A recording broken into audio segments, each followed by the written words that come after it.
Right, let's now return to one of our top stories. And Israel starts deporting hundreds of activists detained on the ships trying to bring aid to Gaza. Hανίν Ζουάμπι, who's a member of the Israeli parliament, was among those captured on board of Gaza-bound ships. And she's been released ever since and can talk to us now.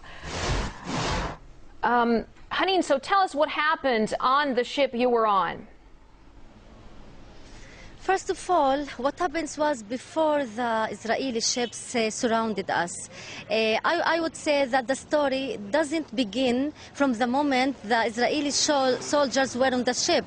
And the main question is why the Israeli ships approached us while we were 130 meters from the shore of Gaza, and while we were 100 meters from the away in the international water. So this is the first question. But Israel does not want to ignore this question. Now, at 4:30, 14 Israeli ships surrounded Marmara ship, the main ship of the flotilla, and the helicopter full of soldiers dropped, I don't know, 10 or more Israeli soldiers. I was in the third floor where the press room is located and where the captain room is located. Those who were around me in the third floor were 40 journalists, a couple of the group of organizers, and the nurse. No one of them was armed. The 14 Israeli ships, maybe 13, maybe 12, something like that approximately, started to shoot. Before the Israeli soldiers entered the ship, maybe, I don't know if all the ships, I saw 2 ships shoot in the direction before any Israeli soldier was inside the ship. After 10 minutes during the... Hανίν, yes. As you said earlier, there are a lot of questions to be answered then. One of the questions that I want to ask you is that, when the news of the attack just broke, the Israeli army said that it was, the Israeli military rather said it was provocation, and also that they were giving warning signals to the ships, and no one paid attention. How much of this is true? My question is, I don't have the full story. I don't say that I own the comprehensive story and all the truth.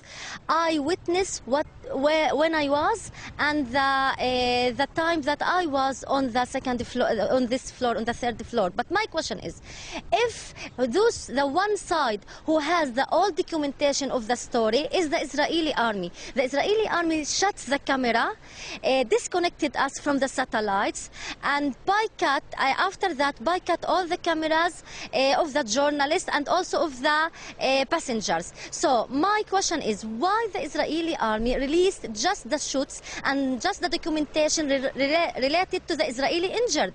What about the documentation related to the dead bodies? There is a documentation related to 10 dead bodies and to about 50 injured. So the Israeli army has the full documentation, and the one who you should address him in order to answer this question is the Israeli army. Okay, well, you, Hανίν, the journalist, should go to the Israeli army and say to him, release all the documentation, also this documentation, which is related Hανίn, to the dead bodies and about 50 injuries. I have to interrupt you there. I'm sorry. Well, Hανίn, you are a member of the Israeli parliament. So what consequences do you think the country now faces? We must first of all remember that the story and the issue is not the flotilla. The issue is the siege upon Gaza. This flotilla is a humanitarian aid, but with a political message, with a very clear political message to break the siege upon Gaza. So we need an investigation, a committee. We are calling for an international investigation committee to ask all the documentation from the Israeli army. There are now in Israel about 500 passengers whom Israel is still arresting. So please let the people, let the journalists make interviews with these 500 journalists, and let the Israeli army release all the documentation. We need this international committee to investigate what happened, why and how come Israel is above the international law and it approached a flotilla which is 100 miles far from the international water.